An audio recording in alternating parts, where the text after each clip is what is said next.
Hello and welcome to Past Your Bedtime. My name's Bev. It's fair to say that farming is at a turning point, with many of the struggles facing the industry making national news, together with a public sentiment that is much more behind farmers than in the past.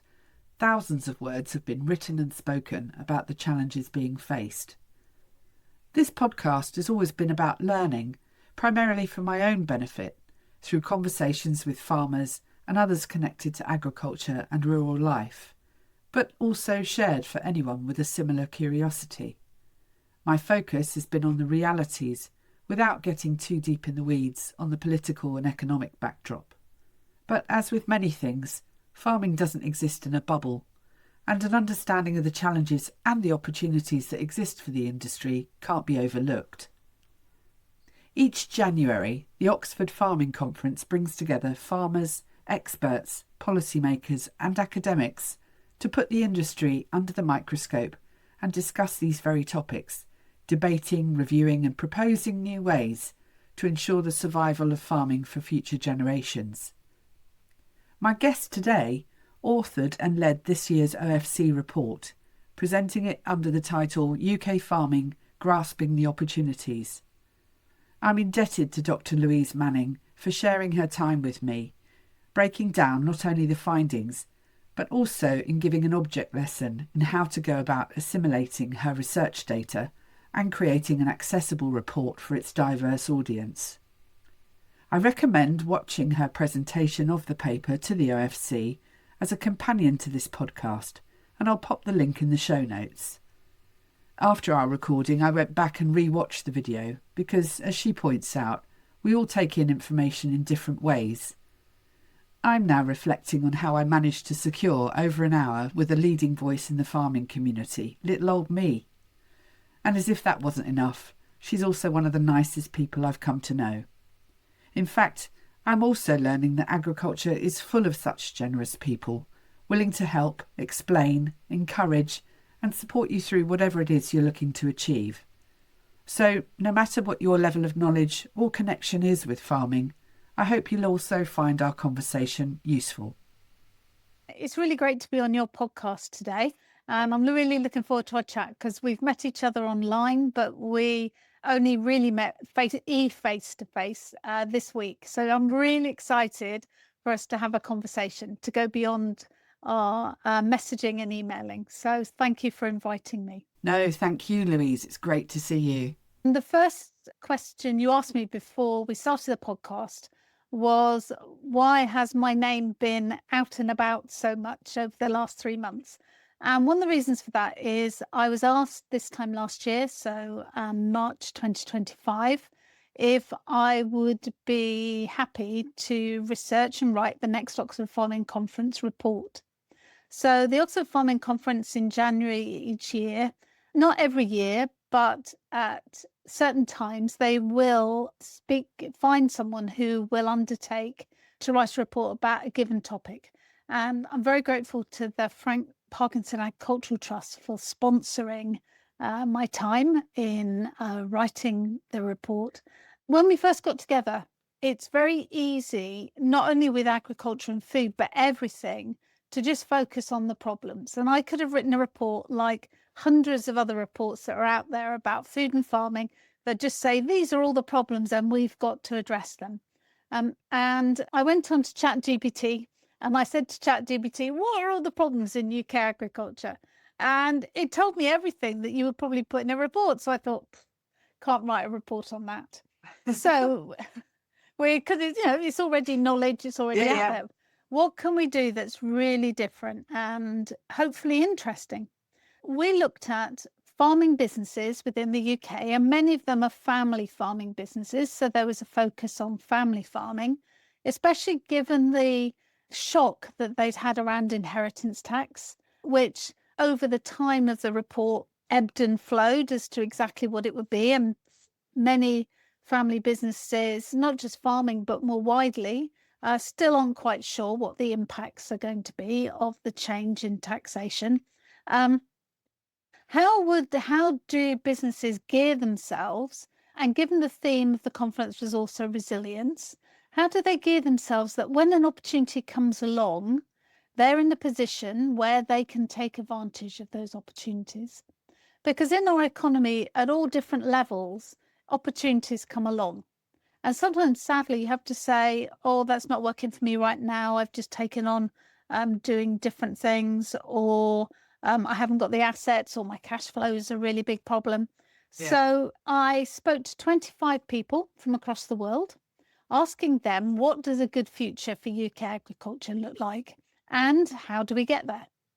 And I had 25 amazing discussions. And whether it was the pub, or I don't go to the pub a lot, but whether it was the pub or standing in one of the shops locally when I was standing by a farmer I knew, or in agricultural meetings or at various agricultural shows, I just asked other people as well, what would a really good future look like? And they all said a good future means that we have a viable, robust business that can withstand all the shocks and challenges that come along, and ultimately is profitable, so that we can support our families, if we're talking about family farms. If we're going to have to pay a portion of inheritance tax, that we can actually pay it as a business, and also that we can reinvest. So the 25 people I spoke to weren't necessarily representative for the industry, but they were from various sectors, but they all had an idea, and some of them were disruptors because of the way they have come into the agri-food sector, to ask them what they thought the way we could go forward. So at the end of 25 interviews on Zoom or Teams, I had 500,000 words. And I thought, right, now I have to turn what everybody said. And some of them were me, of course, because I've been talking quite a lot when we've been having the conversations. But essentially, how do I turn that into a report that's of value to farmers?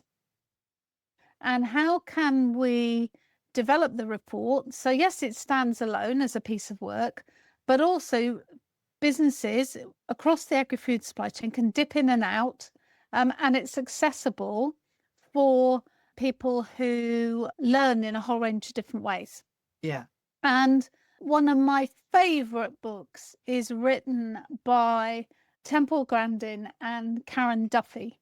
And it's about neurodiversity in work and which jobs suit different people and job roles around neurodiversity. And one of the things that they talk about is how you communicate with people across the whole spectrum in neurodiversity. One is that some people love words. Now, they tend to be regulators, or people that like compliance, or people that are involved in law and all sorts of other things. People that think in pictures. So how do you visualize within your report some of the things that you're talking about? So people that think in pictures can access it.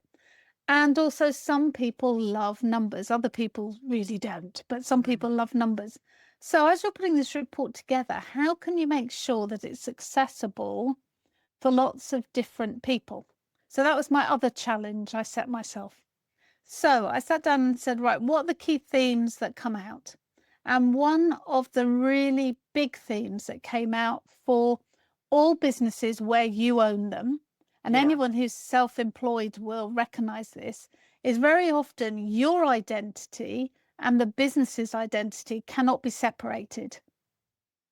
Your aims and objectives as a person, and your personal objectives, and your aims and objectives for the business, if you were to sit down and go, well, which ones are which? You go, well, actually, I can't divide them. My self-identity is who I am, whether that's somebody who is a builder looking after grade 1 and grade 2 churches, and the whole point of that is the heritage that's involved with that. Whether you're a farmer that is not solely producing food, but also the fact that landscape you live in, your family may have lived there for generations. All of that self-identity both enriches us, but it can also hold us back. And so I started to think about, well, what are the questions you would have to ask yourself to put yourself in a position where you could start to think of how you might have to change your business to have a good future. So there are questions, especially from a farmer perspective, that are things like, what am I if I'm not a farmer? Do I trust the next generation? And so one of the things that came out is not only the report, but a 3-page personal and business development tool, where I've put together all of those questions that came out. And some of them are very financially focused, but the ones at the beginning are very much around self-identity. And of course, the other challenge in agriculture is shared identity. And in the report, I talk about Seth Godin is another person. I love his work. I don't know if you've read some of his work. I haven't, but I'm familiar with him. Yeah. I love his books. And he's got a book called Tribes. And he writes in it that the difference between a crowd and a tribe. So Amazon has a tribe rather than just a crowd of consumers. And elements of what he writes about are that being in a tribe can be very positive. If you've got the brand that's associated with it, it can be really positive. But also you can end up being held back as well. And when we look at agriculture at the moment, we have multiple tribes. We have conventional farmers, organic farmers, we have regenerative farmers, we have farmers that are really interested in soil, farmers that are interested in other things. And how do we, if we're going to change our business, address not only our self-identity, but how we navigate that shared identity? Because at its worst, and we can see that in our wider country, it becomes them and us. Yeah, very divisive. And so how do you instead create the we and develop the we as a more inclusive group, especially if you're looking to bring in next generation farmers or new generation people into the sector?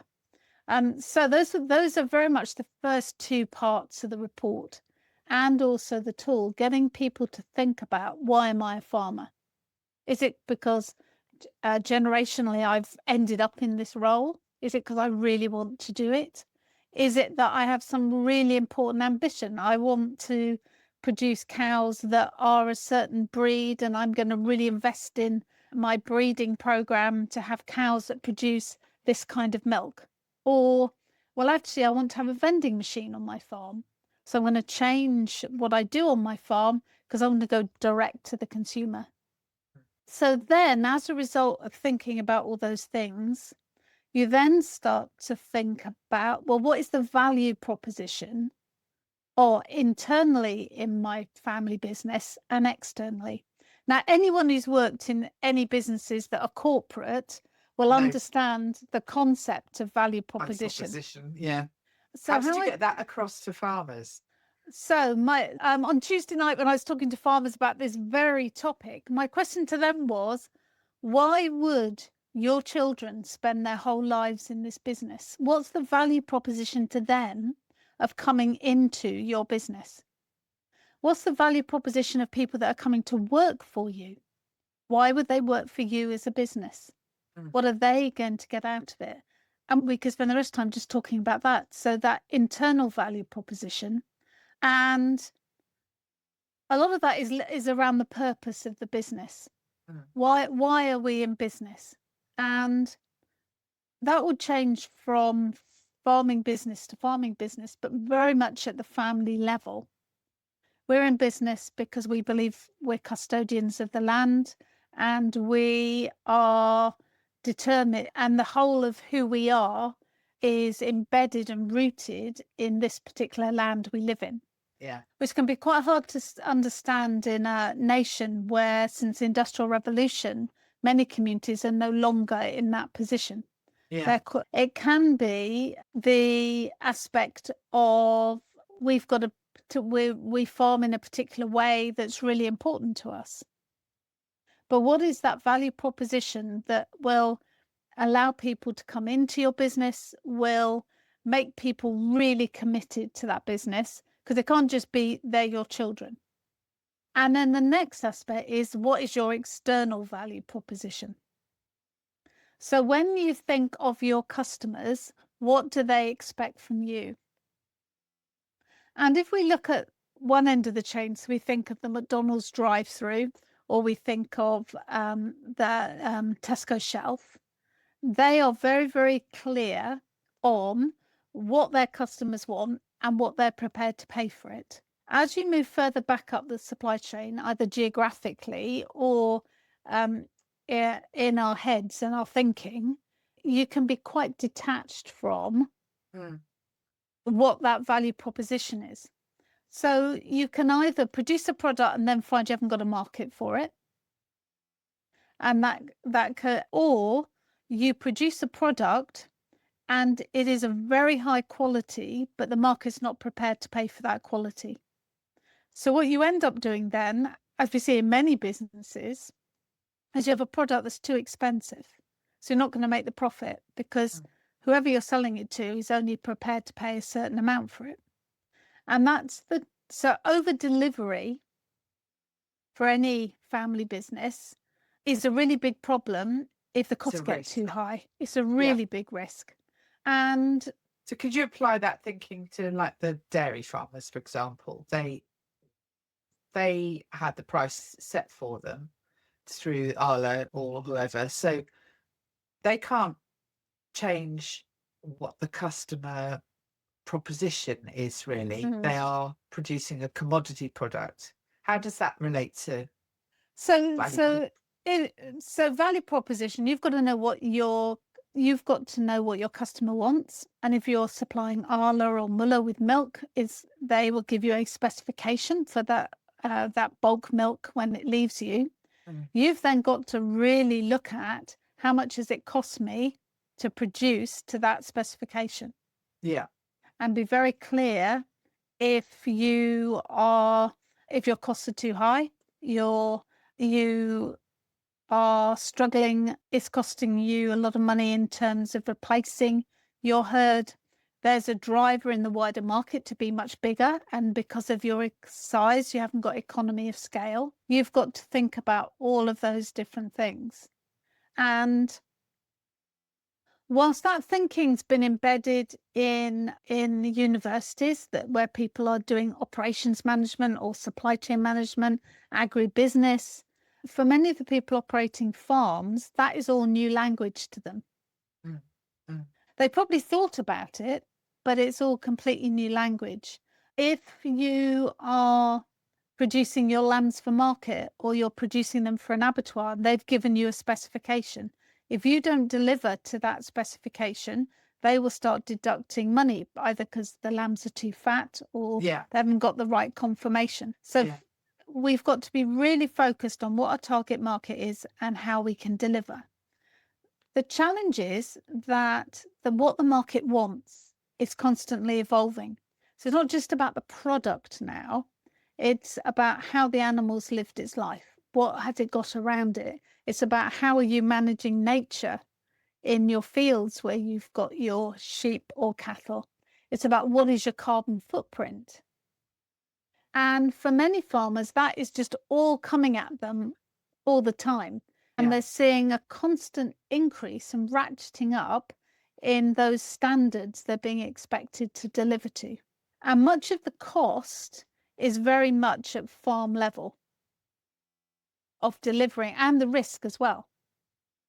Because if for some reason you don't meet that standard and your customer then goes, sorry, we're not going to take your product, what are the other options you've got in different markets?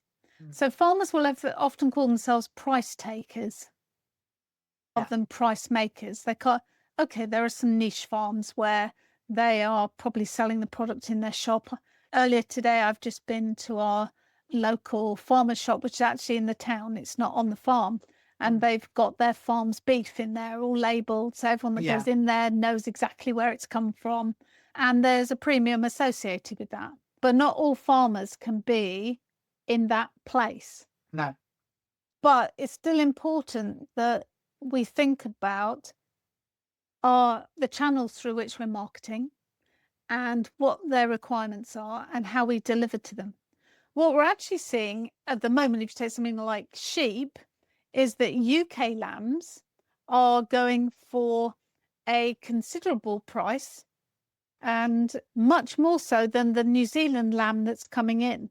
So we're seeing our lamb being exported as being high quality, and then we're seeing for a variety of reasons, other lamb, New Zealand lamb, coming in at a totally different price point. But as a farmer, you've then got to think, well, actually, what market am I supplying? Am I supplying an export market? Am I supplying, and what does that look like? What do they want? And that's, well, some supply chains have really thought about that. If you take the egg supply chain and how diversified egg production is now, if you think of poultry meat and understanding of what the customers want, whether they're in Nando's or Tesco's or Aldi or McDonald's, and fresh produce, where they know exactly what size berry Marks and Spencer's wants or Aldi. Yeah. In some other sectors, it's still quite fragmented. And those are some of the sectors where they've got to start to think about things like the value proposition and what is the market, and talking with farmers using their language. They will get that. They understand that, and especially if it's costing them too much to deliver to a market. Yeah. What's the output from the findings of it? Is there stuff that's taken away that the farmer can apply, or does this get put forward into any kind of policy? Right. So there's two aspects. One is, so the other aspect of the findings for the farmer is the question they need to ask themselves of, why would the bank lend me money? Why would I be funded? Why would a retailer give me a 6-year contract because I'm going to decarbonize and produce lower carbon beef? Yeah. Because if I can't demonstrate that, the bank's not going to lend me money. And so I call that being an investable product. So essentially, the message to farmers is, you've got to know your value. You've got to know why you're farming. You've got to know your value proposition. And you've got to be able to communicate that you're worth investing in, either by your customers or by funders. And I produced a 3-page document to help farmers with a set of questions around that. The real challenge is that although the UK is quite small, if you compare it to Australia or Brazil or Argentina, we have different, post-Brexit, we have different agricultural policy in Wales, Scotland, Northern Ireland and England. And if we look to England specifically, what we see in England is a complete reduction in any land-based payment, because farmers historically were given a payment for how much land they had. And we have seen a switch towards environmental payments, so payments for environmental goods. Mm-hmm. So if you signed up as a farmer to deliver a whole set of options on your farm, you could receive money from government, and then you'd have to take off the cost of whatever you were doing in that particular area, planting pollinator mixes for butterflies and insects, or planting bird mixes so that there are seeds for birds. Take the cost of that off, and if there was any money left, you would then derive that as some form of income. The real challenge is that does not replace, in England anyway, the amount of money that farmers were having before. So that's a huge shift for any business where you were receiving public money, and that money is and that money is now gone. Yeah. So many farms are currently in that situation where from this year, especially if they haven't got into environmental schemes in England, they have no money.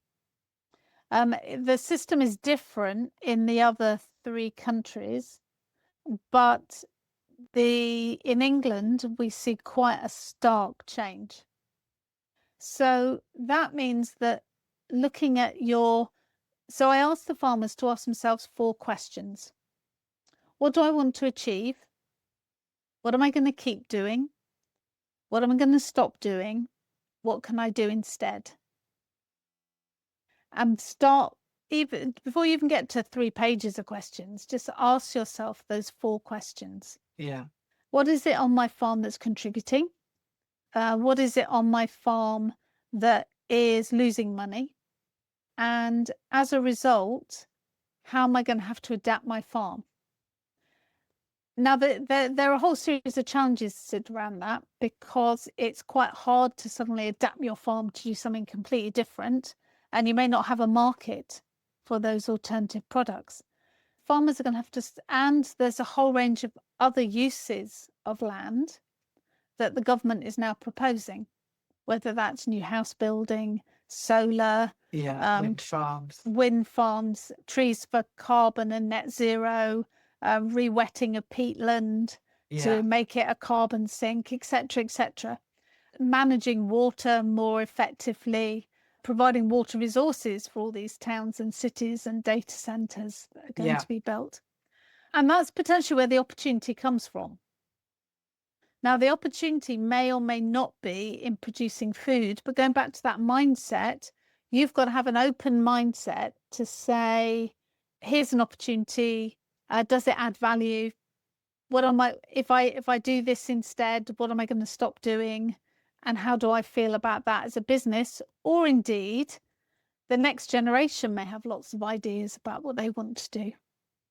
In a sense, they can't not ask themselves those questions, can they? Because if you're facing a situation where you're, in negative equity, or it's effectively, carry on doing the same things and you'll get the same outcomes. So you have to apply that business thought process to it, don't you?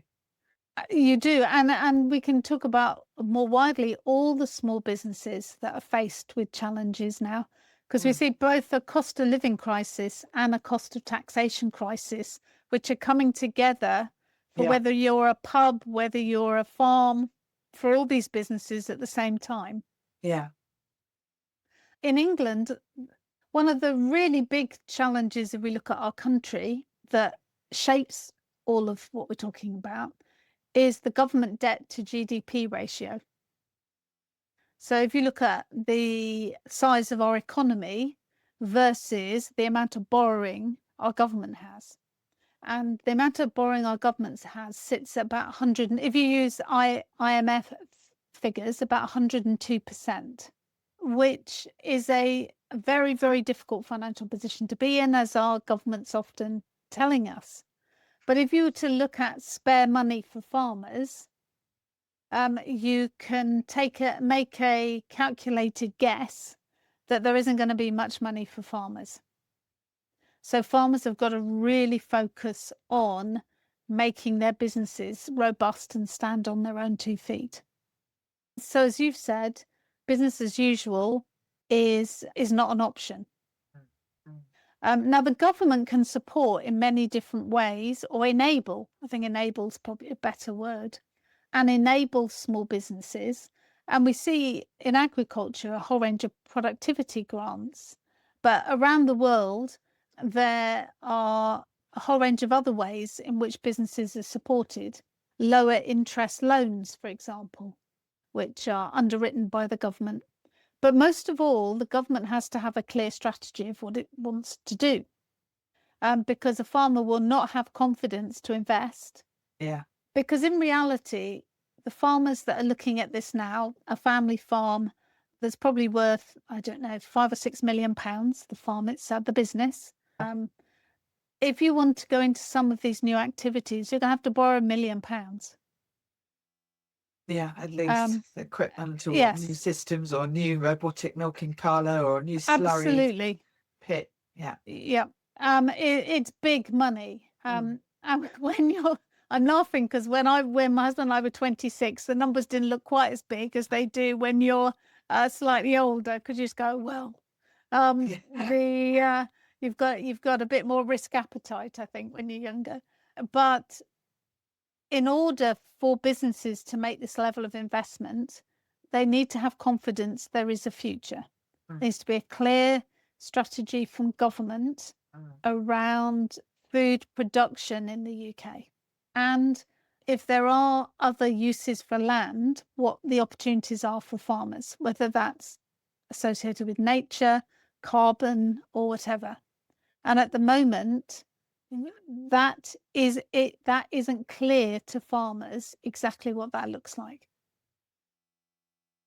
You said at the start that it would be easy to focus on the negatives in the industry and highlight all the issues, which we've talked about some of those. So if the fear of investing and the mistrust is directed at our policymakers, how do we go about riding out the storm that's here when there's not going to be a change in administration for another couple of years potentially, because it's just going to be stagnant? We need more certainty than we have right now. So the certainty can be created either by the market. So the market provides contracts and better contracts for the farmers, where they're able to go to a bank and say, I've got I want to borrow money for 20 years. And here is my 20-year contract from my customer, that over the lifetime of that loan, they will, barring certain things that could go wrong, they will, in principle, take my product. Yeah. At the moment, we don't have, there are some sectors where we're beginning to see that. We're beginning to see some sectors where the investment from certain banks, if you've got a contract, the bank is more likely to fund your investment, because many of these are generational investments. It's not a 5-year return on capital. No. So the supply chain has a really strong job to do. If they really want to be net zero by 2050, they are going to have to manage some of the risks themselves and not leave it all to the farming businesses. We need to see returns on farm that allow for investment. Now, some of that could potentially be driven by improvements in cost structures on farm, but other elements of it are going to have to come from the supply chain at a time when they are challenged by the cost of food on the shelf for many elements of our community. The government could underwrite green bonds or green loans.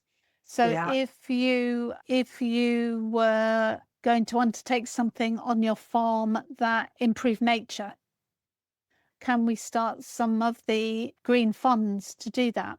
And some of the large multinational corporations, if we go back 4 or 5 years, they've gone a bit quieter now, but 4 or 5 years ago, they were beginning to think about that private investment, or developing funds where farmers could access them.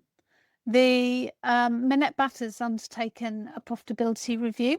And within that, there are a number of recommendations and measures on increasing the export market, increasing the way in which information and research comes to farms much more quickly, so that farmers can access the new ideas, the ways in which they can improve their production. But for me, most of this will be driven at individual business level. The challenge with most farms is they're all very different. If I look at the farm I live on and I compare it to our neighbour next door or a neighbour down the valley, because we're on a hill, our farms are totally different and will produce totally different outputs. I think the older generation on farms also has to have confidence in the next generation. I know when my husband and I were much younger, his parents had great confidence. Well, I don't know if they're great confidence. They let us have our heads. I think is a better way to put it. They let us have our heads to put in whole new enterprises and take a lot of financial risk. And so I think trust in family businesses. We have to look at ways in which we trust. Now, part of that is that the younger generation has a good business plan and comes and says, this is my business plan, this is what it looks like. But another element of that is that the older generation trusts the younger generation as farming and what it is to farm changes. I'm not sure I've really answered your question. I don't think there is some silver bullet solution that will just radically change agriculture. But in some ways, it's no different to the generation that's come into their 60s now when they came into farming. The 1990s were not an easy economic time. Yeah. Interest rates were very high. Yeah. And in some ways, it's more about how you develop yourselves to be robust as people that run businesses, and that you can manage shocks, challenges, the stresses of running your own business, but also how you build resilience in the natural and physical aspects of your business as well. Yeah. Fascinating. Thank you so much for a detailed summary of the talk. I did actually watch the video of the presentation at the OFC, and immersing myself into all of the topics, it's an awful lot to sort of take on board. But also consumers have a role to play. If they really care about these farming businesses, and they really care about the quality of the food, of eating food that potentially is less processed, then they need to go out and engage with those businesses. Yeah, I've talked about that with other people, and asking the question, what can the consumer do then? Because I feel, and one of the conversations I had was that, why would the man in the street who isn't in a farming community, I look out the window and I'm constantly reminded of agriculture and surrounded by it. Would I have thought like this 5 years ago when I was in sort of suburban area doing my 9 to 5 job and commuting and all the rest? I would appreciate it if I was sitting down having a discussion with somebody, but it wasn't front of mind, so it wasn't a consideration. So how do we ask consumers to make those behavioural changes when they're stuck in a system of the accessibility of that good quality nutritional food is beyond some people, some neighbourhoods? Absolutely. I'm really privileged because I have a farmer near me that's a dairy farmer that has a vending machine. I can go and get milk from there. I have an egg farmer literally half a mile from them who is vending eggs, and they've got fruit and nuts, and they put other people's fruit in their vending machines all summer. As I was saying, I've got a shop that I was in there today actually, and they were going, support British farmers. We've got 50 different cheeses in our shop.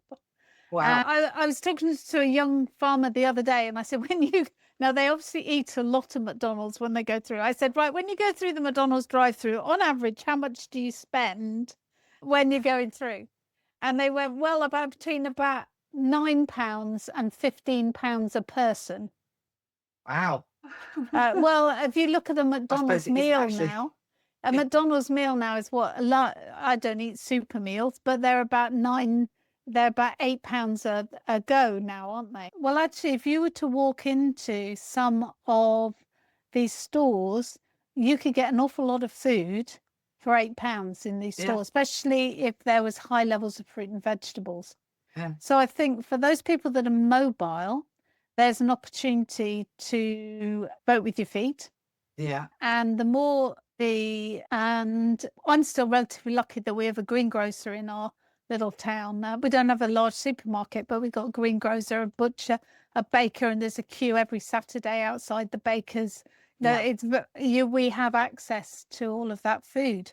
I would love to see those vending machines in every railway station. Yeah. Whenever I go into Marylebone Station, I think, wouldn't it be wonderful if one wall of Marylebone Station was full of farm vending? Yeah. So actually you could say, right, I'm going to go and get this particular product. I'm going to get a punnet of strawberries or a punnet of cherries. Yeah. And so I think there is more that you can do to make it accessible. I feel that we need to have a really big conversation, though, and I see that the food strategy and other agendas are really trying to look at this, about the communities where there is no access to fruit and vegetables. Yeah.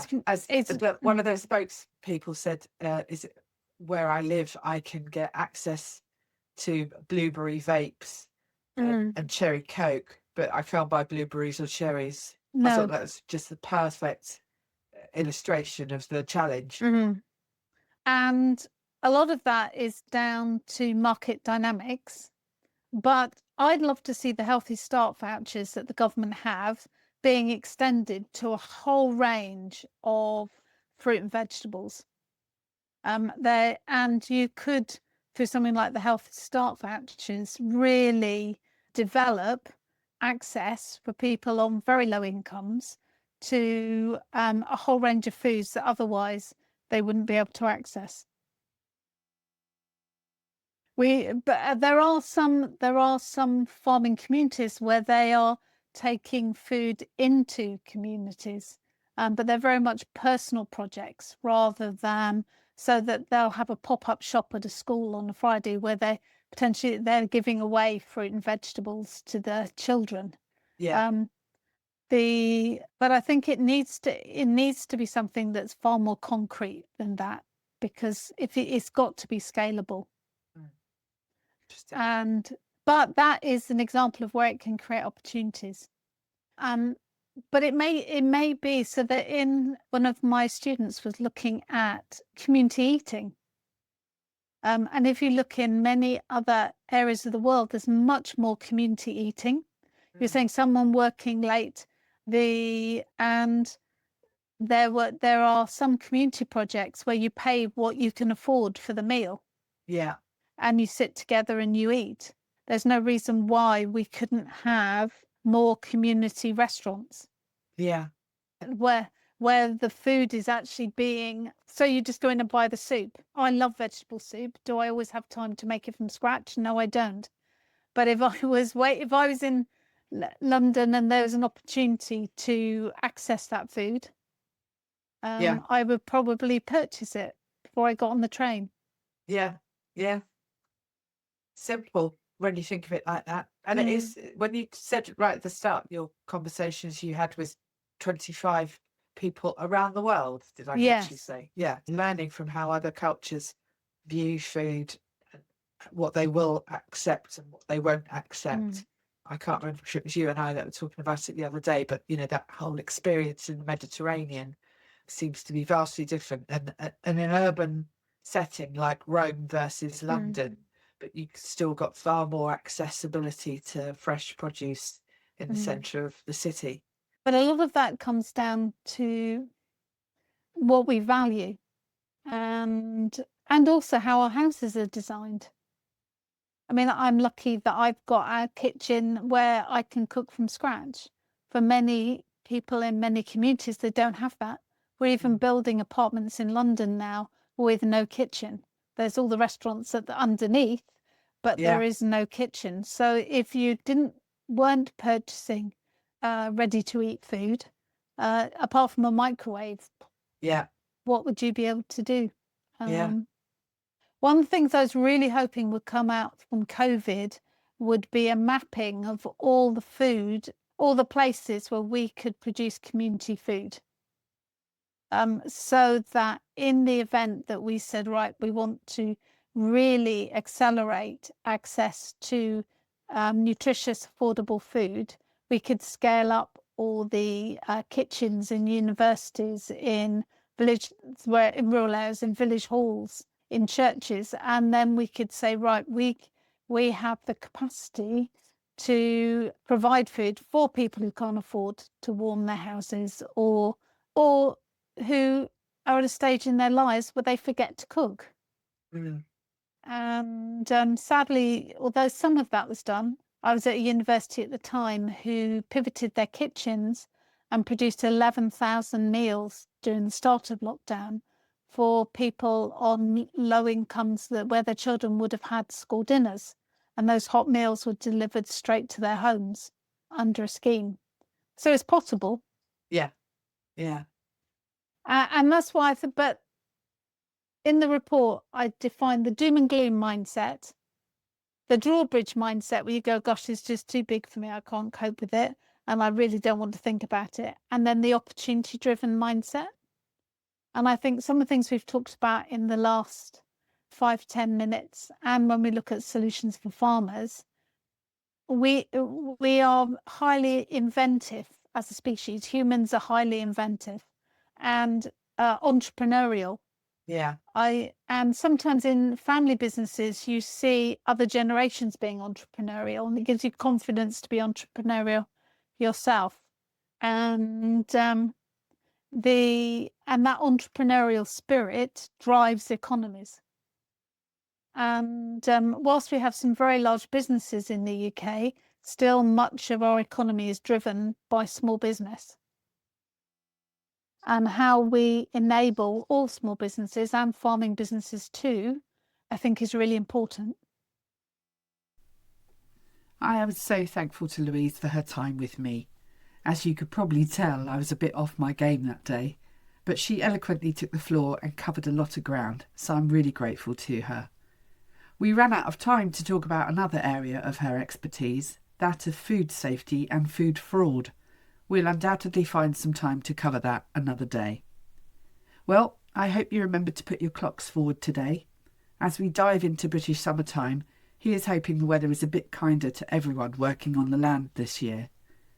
It'll also soon be show season, a great excuse to get out and meet farmers and others in agriculture, eager to show the best of what this industry is about.